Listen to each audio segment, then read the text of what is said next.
दो विद्यार्थी मित्रों આપણે અહીંયા ધોરણ 9 નું સંસ્કૃત વિષયનું પાઠ નંબર 2 કુલસ્ય આચારઃ કુળની પરંપરા વિશે સંપૂર્ણ ભાષાંતર અને સમજૂતી સાથે તમને મજા આવે એવા એનિમેશન સાથે ભાગ આ વિડિયો નંબર 1 છે મિત્રો બીજા પાર્ટમાં આપણે તેનું સ્વાધ્યાય જોશું પહેલા પાર્ટમાં અત્યારે આપણે એનું ભાષાંતર અને સમજૂતી સાથે તમને ખૂબ જ મજા આવે તેવો વિડિયો રહેવાનો છે મિત્રો આની અંદર વાર્તાની સ્ટોરી ટૂંકમાં અહીંયા જે આપવામાં આવી છે તમને સમજૂતી આપી દઉં કે પ્રાચીન કથાઓમાં આ એક વારસો છે આપણો સંસ્કૃત સાહિત્યમાં પ્રાણી કથાનું પ્રચલન ઘણા પ્રાચીન કાળથી છે જાતકમાલા હોય છે પછી એ પંચતંત્ર હોય અને હિતોપદેશ હોય આ બંનેમાં પ્રાણી માત્રની કથા હોય છે દરેક કથાગ્રહમાં આપણે પ્રાણીઓને પાત્ર બનાવી અને કથાને પરિકલ્પિત કરીએ છીએ અહીંયા જે પ્રસ્તુત પાઠ છે તેની અંદર ચાતક નામનું જે પક્ષી છે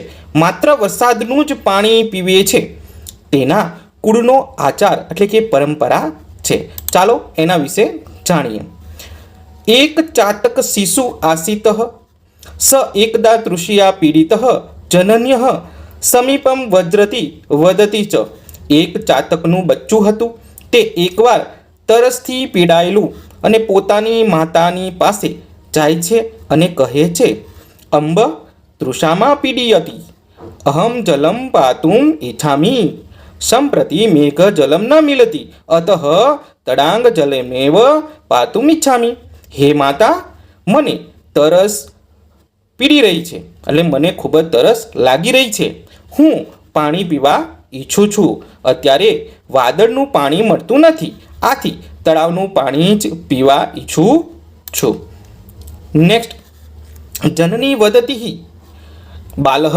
वयं तु मेघ जलम एवं पीबामः तडांग जलम न पीबामः એટલે અહીંયા જે ચાતકનું બચ્ચું જે છે બરાબર એની જે માતા છે એ કહે છે કે માતા કહે છે કે બેટા આપણે તો વાદળનું જ પાણી પીએ છીએ તળાવનું પાણી પીતા નથી एषः अस्माकं कुलस्य आचारः अतः त्वं तडांग जलम पातुं न शक्नोषि इति કહે છે આપણા કુળની પરંપરા એટલે કે આચાર છે કે આથી તું તળાવનું પાણી પી શકીશ નહીં એમ કોણે કહ્યું એની માતા જનનીએ કહ્યું નેક્સ્ટ ચાતક શિશુ કથયતિ અંબઃ महती मे तृषा अधुना आकाशे मेघ जलम न पश्यामी ચાતકના બચ્ચાએ જ્યારે વાત કરી બરાબર કહે છે તેની માતાને ચાતકનું બચ્ચું કહે છે કે માં મને બહુ તરસ લાગી છે અત્યારે હું આકાશનું પાણી એટલે કે વાદળનું પાણી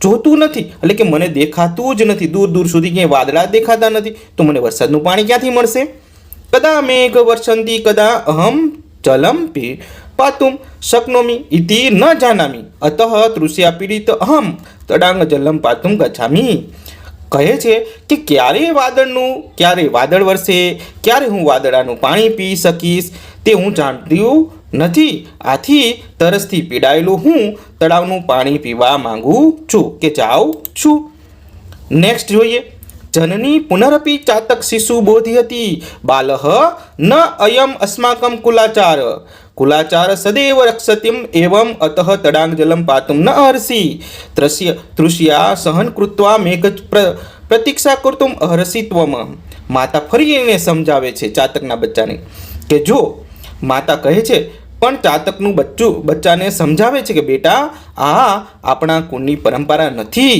કુળની પરંપરાનું હંમેશા રક્ષણ કરવું જ જોઈએ આથી તું તળાવનું પાણી પીવાને લાયક નથી તરસ સહન કરીને તારે વાદળની રાહ જોવી જોઈએ મિત્રો અહીંયા વાર્તાનો સાર નીકળીને આવે છે કહે છે કે ભાઈ આપણા કુળની પરંપરા જ નથી આપણી કુળની પરંપરા શું છે ડાયરેક્ટ વરસાદનું પાણી પીવાની બરાબર કોઈ જે જમીન ઉપર રહેલું પાણી છે એ ચાતકનું પક્ષી છે ક્યારેય પીતું નથી એવી પરંપરા છે એવી રીત છે એવી ભાત છે બરાબર ત્યારે જનન્યા કહે છે જનન્યા કથમ અશ્રુત્વા ચાતક શિશુ તડાંગ જલમ પાતુમ તડાંગમ ગતુમ નિર્ગચ્છતિ માતાનું કહ્યું સાંભળ્યું વિના જ ચાતકનું બચ્ચું તો તળાવનું પાણી પીવા માટે તળાવે જવા નીકળી પડે છે આગળ જોઈએ માર્ગે પરિશ્રાંત સ યદા એકસ્ય કૃષકસ્ય ગૃહમ સમીપે તિષ્ઠતિ તદા તાત પુત્રયો વાર્તાલાપ શૃણોતિ.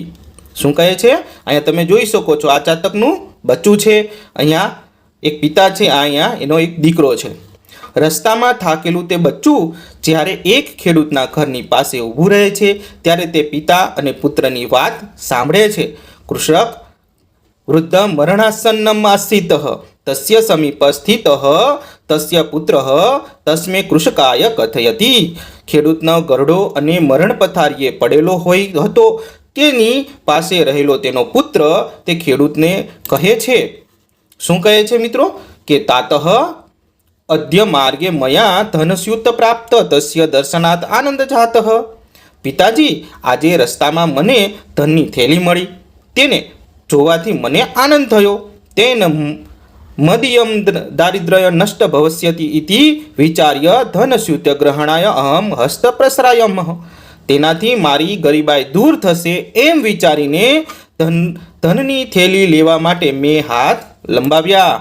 આગળ કહે છે, કિંતુ તદેવ મયા ભવદીય ઉપદેશ સ્મૃત અન્યસ્ય ધનસ્ય ગ્રહણમ અસ્માકમ કુલચાર ન ઇતિ. જે ચાતકની માતાએ કહ્યું હતું એવું જ અહીંયા ખેડૂતના દીકરાએ કહ્યું કે પણ ત્યારે જ મને તમારો ઉપદેશ યાદ આવ્યો કે બીજાના ધનનો સ્વીકાર કરવો એ આપણી કુળની પરંપરા નથી. અતઃ અહમ ત ધનસ્યુત તત્રેવ અતજ્યત. આથી મેં તે ધનની થેલીનો ત્યાં જ ત્યાગ કર્યો. જે આ ધનની થેલી મળી હતી રસ્તામાં તેણે ત્યાં છોડી દીધી. એટલે પછી એ બીજાનું અન્યનું ધન એને લીધું નથી, કારણ કે એ ખેડૂતની એની પરંપરા નથી. નેક્સ્ટ જોઈએ. હવે આ બધું જ વિચારી કે બંને જે પિતા પુત્રની, જે ખેડૂતના દીકરાની વાત સાંભળી, બરાબર, આ ચાતક શિશુ સર્વ શૃણોતિ, આ બધું જ સાંભળે છે. સ વિચારયંતી અહો મરણાસન્ન વૃદ્ધસ્ય તસ્ય પુત્ર સ્વકીય કુલાચાર પાલયતુ કીદસ્ય શ્રદ્ધા. કહે છે ચાતકનું બચ્ચું, ભાષાંતરમાં જોઈએ, ચાતકનું બચ્ચું બધું સાંભળે છે. તે વિચારે છે, વાહ, મરણ પથારીએ પડેલા વૃદ્ધની અને તેના પુત્રની પોતાના કુળની પરંપરા જાળવવાની કેવી શ્રદ્ધા. અહમ તું કુલાચાર ન પાલયામી. બરાબર, કે હું તો કુળની પરંપરા જાળવતું નથી. વયમ મેઘ જલમ પીબાન ઇતિ અસ્માકમ કુલાચાર. બરાબર, અમે વાદળાનું જ પાણી પીએ છીએ, તે અમારા કુળની પરંપરા છે. તત અહમ ત પ્રવૃત્ત એત અનુચિતમ મસ્તી. તેને હું છોડવા તૈયાર થયો છું. આ અયોગ્ય છે, એને એની ભૂલ સમજાય છે.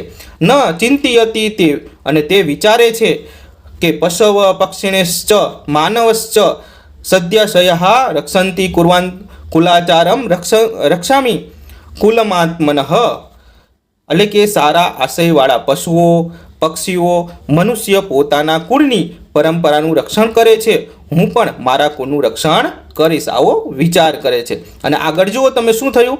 એવમ વિચિત્યંત સ માતરમ પ્રતિ ગચ્છતિ સર્વ વૃત્તાંત કથયતિ. માતા તન્ સ મુખે અભવતી શિશવે ચ આશીર્વાદ દદતી. કહે છે કે એમ વિચારીને તે માતા પાસે પાછું ફરે છે અને બધી જ હકીકત કહે છે. માતા સંતોષ અનુભવે છે અને બચ્ચાને આશીર્વાદ આપે છે. અલ્પે એવમ કાલે મેઘ વૃષ્ટિ ભવતી. મેઘ જલ પીત્વા ચાતક શિશયો તૃષા સામ્યતી. થોડા જ સમયમાં વરસાદ થાય છે. વાદળાનું પાણી પીને ચાતકના બચ્ચાની તરસ શાંત થાય છે. નેક્સ્ટ જોઈએ. વિદ્યાર્થી મિત્રો, અહીંયા પાઠની શીખ શું હતી અને તમને આખું એનિમેશન ચિત્ર સાથે ખૂબ જોવાની મજા આવી હશે. મજા આવી તો વિડીયોને લાઈક કરવાનું ભૂલતા નહીં. પરિસ્થિતિ ગમે તેવી વિકટ હોય ને મિત્રો, પણ પોતાના ઉત્તમ આદર્શો અને કુળની પરંપરાઓનો ત્યાગ ક્યારેય કરવો જોઈએ નહીં. બરાબર, એટલે અહીંયા પાર્ટ નંબર 1 આપણે સંપૂર્ણ ભાષાંતર પૂરું કર્યું. પાર્ટ નંબર 2 ની અંદર વિદ્યાર્થી મિત્રો, પાર્ટ નંબર 2 ની અંદર આપણે છે તમને સંપૂર્ણ એમ કહેવાય કે એનું સ્વાધ્યાયનું સોલ્યુશન આપણે લઈને આવશું. એટલે આની ડિસ્ક્રિપ્શનમાં લિંક આપી દઈશ, ત્યાંથી તમે સ્વાધ્યાય પણ જોઈ શકશો.